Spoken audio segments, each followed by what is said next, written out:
Hi friends. तो आज मैं आप लोगों को डेटाबेस का प्रैक्टिकल करवाने जा रहा हूँ। ठीक है, मैं आपको दिखाऊंगा कि कैसा होता है। तो यहाँ पर देखो, मैंने डाउनलोड करके रखा है माई एसक्यूएल। ठीक है, मैं ओपन करता हूँ। अब यहाँ पर क्या है कि लोकल इंस्टेंस। ठीक है, यहाँ पर आप एक चीज़ देखो, मैं यहाँ पर पासवर्ड ऑलरेडी सेव करके रखा हूँ। डेटाबेस में कनेक्ट करता हूँ, कनेक्ट टू डेटाबेस। यहाँ पर देखो, अगर मैं यहाँ पर पासवर्ड को क्लियर कर देता हूँ, ठीक है, ये मैं कर दिया लोकल, ये पासवर्ड। यहाँ पर देखो पासवर्ड मुझसे मांग रहा है। ठीक है, तो ये मैं आपको बता रहा था कि यहाँ पर आप पासवर्ड डालोगे, क्या करोगे तो आपका डेटाबेस ओपन हो जाएगा। ये पासवर्ड इसलिए मांगता है, ठीक है, ताकि अनऑथराइज्ड बंदा, जो भी जिसके पास भी डेटाबेस का एक्सेस ना हो, वो इसको ओपन नहीं कर सके। ठीक है, चलो, एक तो ये मेथड होता है ओपन करने का, और एक है डायरेक्ट मैं यहाँ पर अपना पासवर्ड जो है, ठीक है, यहाँ पर मुझसे पासवर्ड मांग रहा है, तो मैं यहाँ पर पासवर्ड,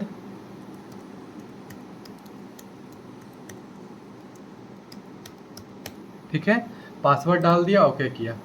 अब देखो ये मेरा डेटाबेस ओपन हो गया। ठीक है, अब यहाँ पर आप एक करके देखो, ये डेटाबेस ओपन हो गया। यहाँ पर देखो, यहाँ पर आपको एक वर्ड दिख रहा होगा, स्कीमा। ये दिखा है स्कीमा? मैं थोड़ा सा लैपटॉप और नज़दीक कर देता हूँ। ये देखो, ये स्कीमा दिखा। अब यहाँ पर क्या है कि ये देखो, यहाँ पर क्वेरी लिख रहा है। यहाँ पर मेरा स्कीमा मतलब जो भी टेबल वगैरह है वो मैं बना सकता हूँ। यहाँ पर क्वेरी होता है, जहाँ पर मैं क्वेरी लैंग्वेज लिखता हूँ। ठीक है, जैसे बाय द वे कि मैं एक नया क्वेरी लैंग्वेज लिखना चाहूँगा, तो देखो एक नया फाइल मेरा ओपन हो गया। ठीक है, यहाँ पर बहुत सारा क्वेरी लैंग्वेज में लिखा था। चलो, अब देखो मैं आपको एक करके दिखाता हूँ। सबसे पहले मैंने क्या लिखा, यहाँ पर देखो, सो डेटाबेस। ठीक है, सो डेटाबेस मैंने एक क्वेरी लैंग्वेज लिखा। उसके बाद यहाँ पर देखो, ये बटन पे मैं क्लिक कर रहा हूँ, तो यहाँ पर क्या आ रहा है, एग्जीक्यूट द सेलेक्टेड पोर्शन। तो मतलब कोई भी क्वेरी लैंग्वेज को एग्जीक्यूट करना पड़ता है। तो जैसे एग्जीक्यूट किया, तो यहाँ पर मेरा दिखा दे रहा है कि देखो मेरे पास डेटाबेस में टेबल ये सब है। ठीक है, ये पूरा दिखा दिया। ठीक है, एक्शन यहाँ पर ये दिखाया है कि एक्शन एक, मतलब अभी रात के 9:45 हो रहे हैं। ठीक है, चलो ये मेरा दिखा दिया। अब मैं क्या किया कि क्रिएट डेटाबेस आरसीबी ऑनलाइन, ये मैंने एक डेटाबेस क्रिएट किया है। देखो यहाँ पर देखो, ये स्कीमा दिख रहा है, ये स्कीमा, ये दिख रहा है वो स्कीमा। तो स्कीमा में मेरा एक डेटाबेस टेबल बन गया ये। अब इसको मैं क्लिक करता हूँ, अब देखना।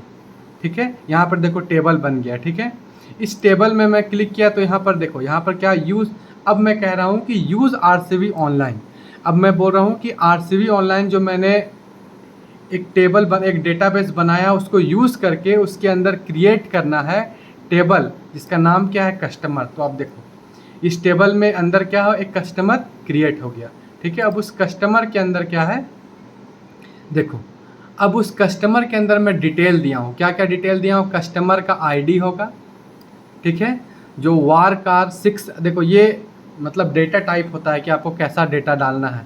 तो कस्टमर का जो भी आईडी होगा वो 6 से ज़्यादा नहीं होना चाहिए, 6 डिजिट से ज़्यादा नहीं होना चाहिए, वो नल नहीं होना चाहिए। ठीक है, ये फॉर्मेट होता है। कस्टमर नेम वार कार 40, मतलब 40 तक आ सकता है। स्ट्रीट मेरा वार कार 255, सिटी, कंट्री, ठीक है, जिप फोल। तो ये सब मैंने दिया। अब देखो मैं कस्टमर में ये कॉलम मैं आपको दिखाता हूँ। ये देखो क्रिएट हो गया ना।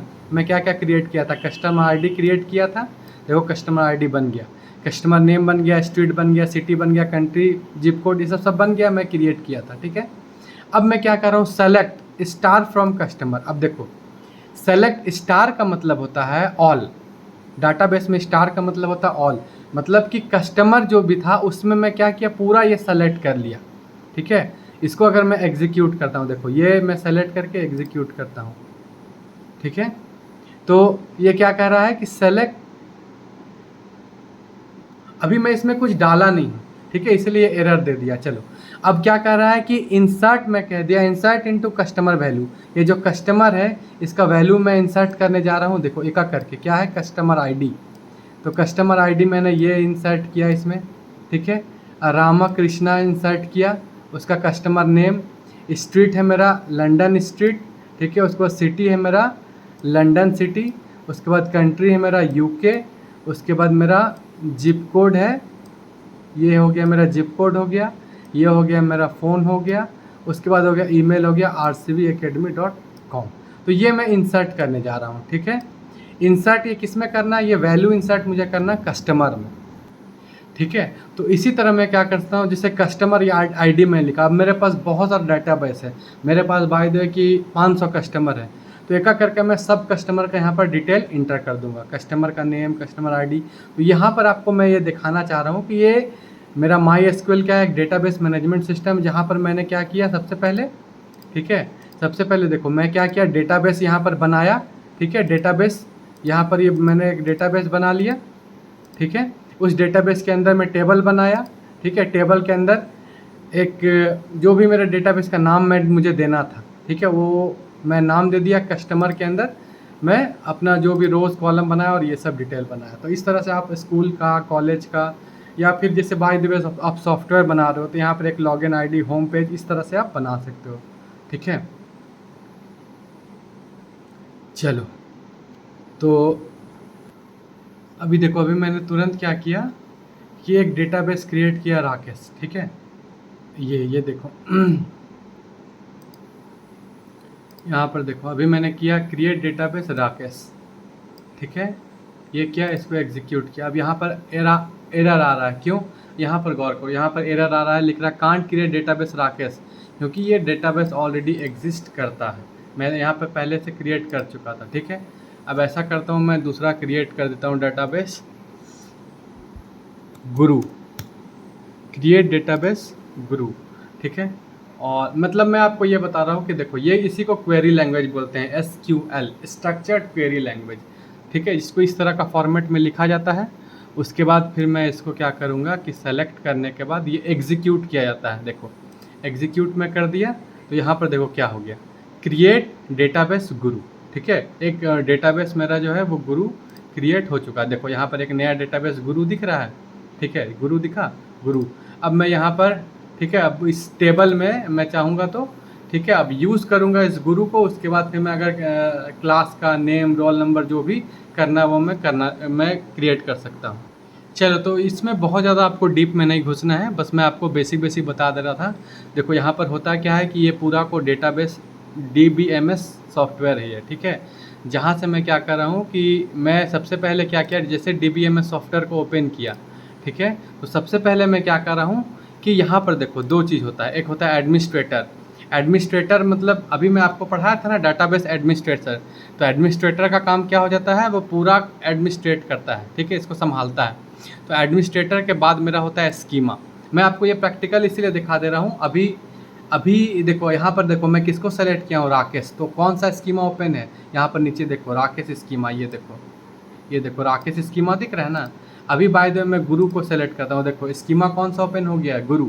तो यहाँ पर मैं आपको बताया था ना कि डेटा इंडिपेंडेंस, मतलब कि अगर मैं एक डेटा दूसरे डेटा में कुछ भी बदलाव करना चाहता हूँ तो बिना स्कीमा में कुछ भी, अब जैसे मैं यहाँ पर ये जाना चाहता हूँ, देखो स्कीमा इसमें चला गया, अब इसमें जाके कुछ भी मैं चेंज कर सकता हूँ।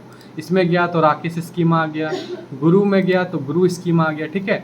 तो यहाँ पे स्कीमा होता है, और ये वाला जो एरिया होता है यहाँ पे, इसी एरिया में क्या किया जाता है कि SQL मतलब स्ट्रक्चर्ड क्वेरी लैंग्वेज में यहाँ पर कोई भी कमांड लिखा जाता है। जैसे ये मेरा कमांड हो गया अभी, जैसे क्रिएट डेटाबेस गुरु। तो ये मतलब अगर मैं ऐसा लिख दूंगा कि I want to create a database गुरु, वैसे नहीं होता। ये SQL का लैंग्वेज को ही समझता है, क्वेरी लैंग्वेज को ही समझता है। देखो यहाँ पर है क्वेरी 1, ठीक है, ये पेज ओपन हो गया। मैं अभी इसमें ओपन किया था, राकेश अलग किया था, ठीक है। यहाँ पर अगर आपको नया पेज लेना है, बाय द वे आपको नया स्कीमा लेना है, तो आप यहाँ से कर लो। देखो एक नया आ गया SQL फाइल 5, ठीक है। उसके बाद कोई भी आप कमांड लिखने के बाद, जैसे मैंने यहाँ पे कमांड लिखा था, उसको फिर ऐसे को सेलेक्ट किया, और यहाँ पर एक वर्ड होता है एग्जीक्यूट। तो एग्जीक्यूट करने पर वो कमांड एग्जीक्यूट मेरा होता है। तो बस इतनी से ज़्यादा डिटेल आपको जानना नहीं है, ठीक है। ये मेरा क्या है, ये मेरा DBMS सॉफ्टवेयर है, जहाँ पर स्कीमा होता है। स्कीमा में जो भी मेरा टेबल्स वगैरह होता है, आप देख लो यहाँ पर मैं एक टेबल बना दिया था, उसी टेबल में आपको बता दे रहा हूँ। देखो बाकी में तो टेबल बनाना पड़ेगा, ये टेबल बनाया, ठीक है। इसी टेबल में, इसके टेबल का नाम में दिया कस्टमर, और फिर कस्टमर का यहाँ पर मैं डिटेल दिया हूँ, ठीक है, कस्टमर ID नेम, ये सब पूरा। तो इस तरह से मैं एक अपना डेटाबेस क्रिएट करके इसको रख सकता हूँ, ठीक है। तो ये था मेरा MySQL का थोड़ा सा डेटाबेस के बारे में आपको थोड़ा सा प्रैक्टिकल दिखाया। चलो, तो आपको बस ज़्यादा याद नहीं रखना है, बस याद रखना है कि स्कीमा होता है इसमें, ठीक है। उसके बाद स्ट्रक्चर्ड क्वेरी लैंग्वेज में इसमें लिखा जाता है, और जो भी आप अपना लिखे हो इस क्वेरी को, उसको फिर सेलेक्ट करके एग्जीक्यूट किया जाता है, तो आपका क्वेरी जो भी है एग्जीक्यूटेड हो जाता है। तो थैंक यू। अब हम लोग आएंगे नेक्स्ट चैप्टर पे।